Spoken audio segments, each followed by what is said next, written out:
기원전 57년 삼안의 78개 소국 가운데 사로 소국이 신라라는 이름으로 처음 국호를 개칭함으로써 곧 이른바 삼국시대가 개막되기에 이르렀습니다.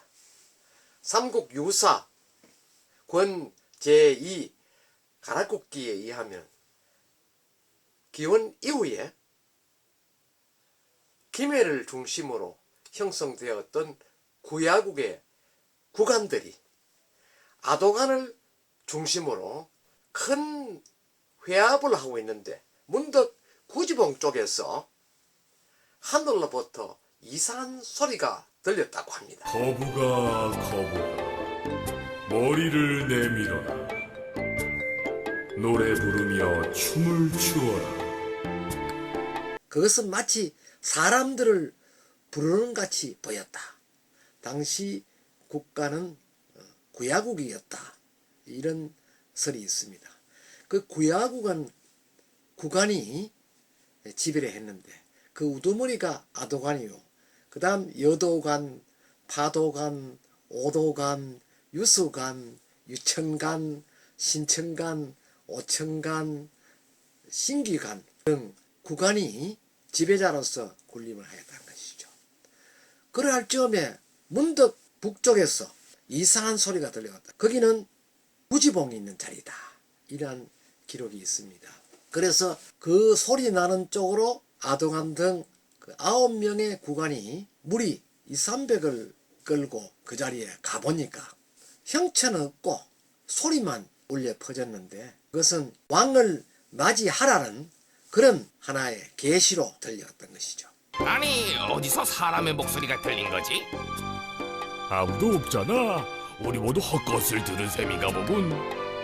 자, 돌아들 가세. 누가 있느냐?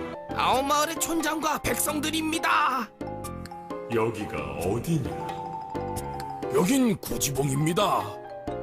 하늘이 내게 이곳에 나라를 세우라 하거늘 너희들은 이곳에 흙을 파면서 노래를 부르고 춤을 추어라. 그러면 곧 왕을 맞이하게 될 것이다. 네? 노래를 부르라고요? 대체 어떤 노래를 불러야 합니까? 내가 노래를 알려주겠다. 거부가 머리를 내밀어라. 내밀지 않으면 구워서 먹으리. 그런데 잠시 후에 그 소리 나는 곳으로 쳐다보니까 자주색으로 묶은 네모난 금괴가 내려왔다. 그것을 받아서 아도간이 금괴를 열어보니까 그 속에는 황금 알 6개가 있었다. 아도간은 그 금괴를 집으로 가지고 가서 대청 속에 넣어두었는데 바로 그 알이 깨어지면서 6명의 옥동자가 탄생했다. 그 중에 가장 먼저 나온 옥동자를 머리 숫자로 붙여서 수로다 이렇게, 나머지는 각각 이름을 이렇게 장명을 해 두었는데 제일 먼저 탄생한 그 수로를 국왕들은 자신의 나라의 왕으로 추대하게 되었던 것이죠. 그러니까 그 추대된 왕이 곧 대가락국을 연 김수로 대왕이라는 것입니다. 여기에 나오는 구지가는 새로운 왕조의 개창과 그 왕조의 주인공을 맞아 들일 수밖에 없는 상황으로 다다르게 된 것이죠. 이것이 구지가의 기본 틀이고 그 틀 속에서 새로운 왕조를 탄생시키는 과정에서 거북이란 존재가 또 등장하게 된 것입니다. 그러니까 이 거북이가 등장하는 그 장소를 또 구지보이라 하였고, 그 거북이가 등장함으로 인해서 백성들은 거북이에 대한 어떤 신탁 의식을 갖게 되었고, 이것이 곧 기복 형식에 이르게 것이죠. 거북이를 통해서 점을 치는 그러한 의식 단계로 이르렀던 것입니다. 이러한 것이 구지봉에서 일어난 구지가의 생성 발단이다 이렇게 볼 수가 있고, 이에 정계부에 이르면요 곧 왕의 등극 의식을 이렇게 이르는 하나의 전개 방식으로서 하늘에서 왕이 하강한다. 또 이어서 왕과의 거리를 격리하는, 또 그러다가 다시 수용하는 그러한 과정으로 이루는 것이다. 이렇게 말씀드릴 수가 있죠. 권력을 끌어당기는데 거북이란 존재여서 거북이에게 거북아 머리를 내놓아라.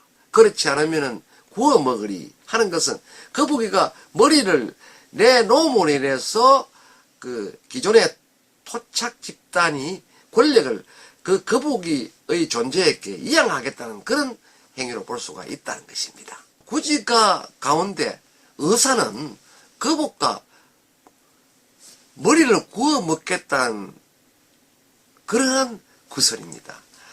이들 의사를 은유 내지 상징적으로 보고 거북을 검 또는 토템으로서의 거북이를 풀이하거나 신과 인간을 매개하는 그러한 존재로 수신의 사자인 제2적 상관물로 풀이하기도 한다는 것입니다. 머리는 바로 수로입니다. 또 그리고 우두머리는 남건, 구지봉 등으로 해석을 한 바가 있죠.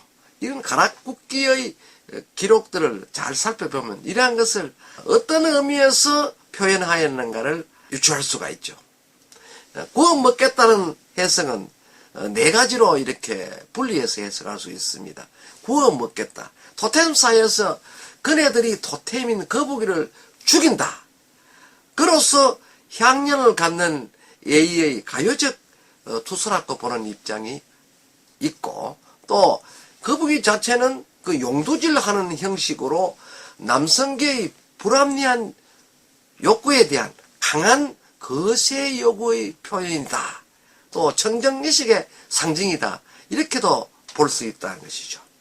또는 우두머리의 검계인 거북이의 조짐을 얻기 위해서 계속 굳겠다는 어떤 위압적인 이런 구조를 보이기도 하는데, 구지가의 성격은 곧 영신 제2 절차 중에서 가장 중추가 되는 것이 희생이요.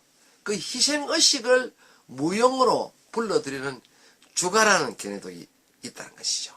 이러한 것은 곧 거북이의 어떤 행위와 거북이를 불러내어서 또 거북이 앞에서 어떤 욕구를 사설함으로 인해서 거북이의 어떤 행위로 또 어떤 존재로 어떤 형상으로 나타나기를 바라는 그러한 구절이 이 속에 숨어 있다는 것입니다.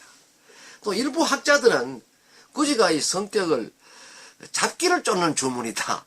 또 원시 종교 생활에서 볼 수 있는 원시적 기도로서의 주원사로 보기도 합니다. 이외에도 거북이는 머리를 내민다는 것은 토템의 출현과 수로의 탄강이 상응해서 거북 토템이 머리를 내밀듯이 상스러운 수로왕이 탄생하였을 것이라 라는 뜻으로 보고, 무속적 주술적 신요, 신이 부르는 노래다 이렇게 보는 견해도 있다는 것이죠. 또 이 거북이라는 존재는 물이지 않습니까? 거북이, 용, 해태는 보편적으로 설화에서는 물의 형상이다 이렇게 표현을 하고 있습니다. 그래서 거북이는 농민들에게는 넉넉한 물을 주는 그런 기우제를 올릴 때 하나의 주가의 형식으로 구지가가 등장하지는 않았나 하는 그런 해석상 의미도 가지고 있다는 것이죠. 이러한 입장은 구지가가 차차 시대의 변화에 따라서 일종의 주문적인 기능을 가지게 되었고, 또 급기야는 이것이 건국신화에 활용되었다는 것으로 볼 수가 있는 것입니다.